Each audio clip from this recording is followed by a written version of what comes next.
عبد الرحمان میرے کریم محبوب علیہ السلام کے صحابی ہیں، غریب ہیں۔ غربت بڑی اعلیٰ چیز ہے، ہاں غریبی بڑی نعمت ہے، یہ آزمائش ہے، اس میں کوئی شک نہیں، لیکن قیامت والے دن پتہ چلے گا جب غریب چھلانگ لگا کے جنت میں داخل ہو جائیں گے۔ اور امیر تو کھڑے ہیں نا، میرے نبی پاک نے حضرت عبد الرحمان ابن عوف کو، حضور صبح صبح اٹھے تو نبی پاک کی آنکھوں میں آنسو تھے، فرمایا میرے عبد الرحمان بن عوف کو بلاؤ۔ حضرت عبد الرحمان بن عوف آئے تو حضور نے سینے سے لگا لیا، نبی پاک کھول کے روئے، یا رسول اللہ حضور کیا ہوا؟ فرمایا عبد الرحمان رات میں نے خواب دیکھی ہے، سارے جنت میں چلے گئے، تو پیچھے رہ گیا، تو پیچھے رہ گیا، میں کھڑا تیرا انتظار کرتا رہا، میں تیرے بغیر جا نہیں سکتا تھا، پھر تو آیا ہے تو تیرا سارا وجود پسینے سے بھیگا ہوا تھا۔ حضرت عبد الرحمان ابن عوف تڑپ کے روئے، قدموں پہ سر رہا، حضور میری غلطی۔ فرمایا یار تیرے پاس مال بڑا ہے، تجھے حساب دیتے دیتے لیٹ ہو گئی، تیرے بیگ کھل گئے، تجھے حساب دینا پڑ گیا، تو لیٹ ہو گیا، میں پریشان ہو گیا۔ حضرت عبد الرحمان ابن عوف نے 100 گھوڑا مال اوپر رکھ کے حضرت عبد الرحمان نے حضور کی بارگاہ میں پیش کیا، کہا یا رسول اللہ یہ۔ اور پتہ ہے ایک دن کیا ہوا؟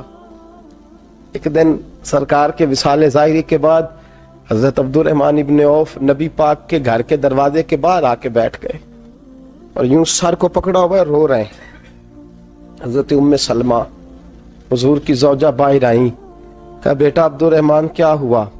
جب پوچھا کیا ہوا تو اور کھول کے روئے، کہا کیوں روتا ہے؟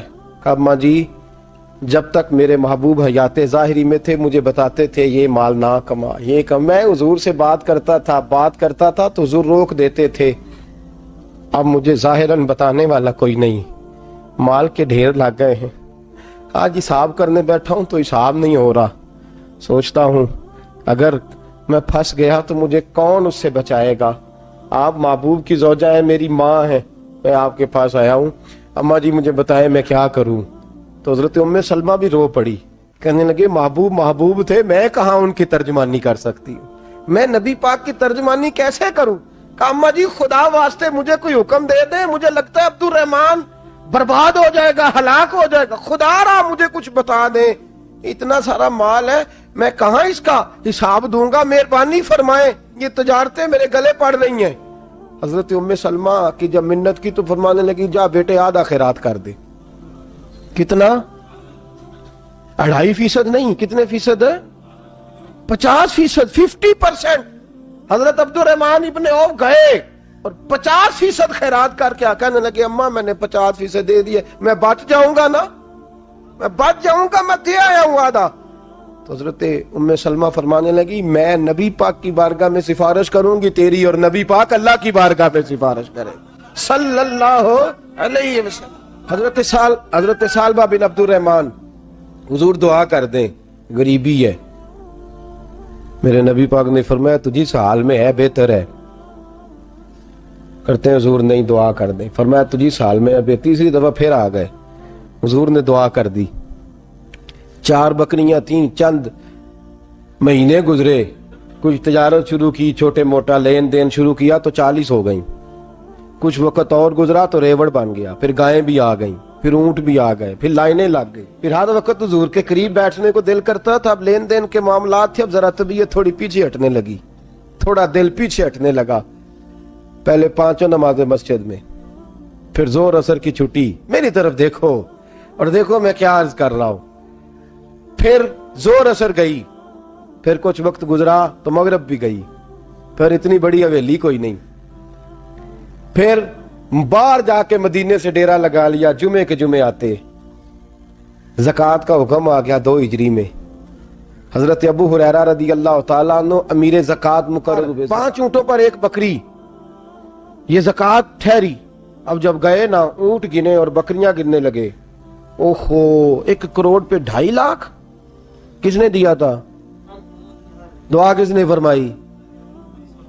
اوہو اتنا، میرے پیسے بینک سے میسج آ جائے گا اتنے کم ہو گئے، اوہو بڑی مصیبت بنے گی، میرے تو خوشی ہوتی ہے جب آتے ہیں تو یہ اب یہ والا میسج بھی چلے گا کہ اتنے مائنس ہو گئے، توبہ توبہ، پریشانی لگ گئی، بڑی طبیعت، انکار نہیں کیا، کہنے لگے حضور سے جا کے عرض کرنا میں خود آؤں گا، اور جہاں محبوبیت ہو وہاں اتنے لفظ بھی بے ادبی ہیں.